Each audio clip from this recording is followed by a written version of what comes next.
Pola-pola kehidupan masyarakat telah diubah oleh pandemi COVID-19. Selain itu, pandemi juga memberikan tekanan dan keresahan di masyarakat.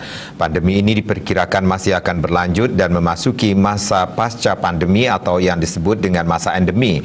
Menyikapi hal tersebut, Wakil Presiden Kiai Haji Ma'ruf Amin mengajak para pemuka agama untuk terus membangun semangat umat. Dalam sambutan untuk acara Dialog Nasional Lintas Agama secara virtual dari kediaman resmi Wapres Jalan Diponegoro nomor 2 Jakarta Pusat yang dipantau dari kanal YouTube Wakil Presiden Ma'ruf Amin mengajak para tokoh dan pemuka agama untuk terus membangkitkan semangat umat untuk bersama-sama semua elemen bangsa bekerja keras dalam rangka memulihkan kembali keadaan seperti sebelum COVID-19 serta mengejar ketertinggalan yang terjadi akibat COVID-19. Wapres mengemukakan dua tantangan yang setidaknya harus diatasi oleh para pemuka agama untuk mengantisipasi masa endemi. Pertama adalah memberikan pemahaman kepada masyarakat tentang pentingnya menjaga kesehatan dengan vaksinasi dan penerapan protokol kesehatan prokes.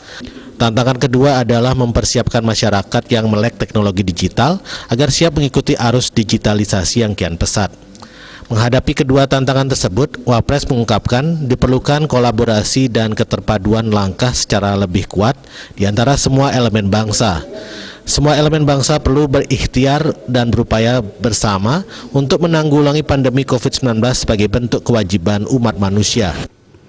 Oleh karena itu, sebagaimana yang telah dilakukan selama masa pandemi, para tokoh agama juga memiliki peran penting dalam menyongsong era pasca pandemi, yaitu untuk menjaga dan memberikan motivasi serta membangkitkan semangat umat, baik dari sisi keagamaan, sosial, maupun ekonomi, serta tetap menjaga keharmonisan dalam masyarakat.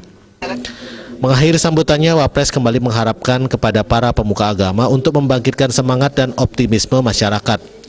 Dalam kesempatan ini, Wapres juga berharap agar Forum Dialog Nasional Lintas Agama ini dapat menghasilkan pemikiran-pemikiran yang terbaik dan bermanfaat untuk mempersiapkan diri dalam menghadapi hidup bersama COVID-19 pasca pandemi dengan bekal iman, ilmu, dan amal.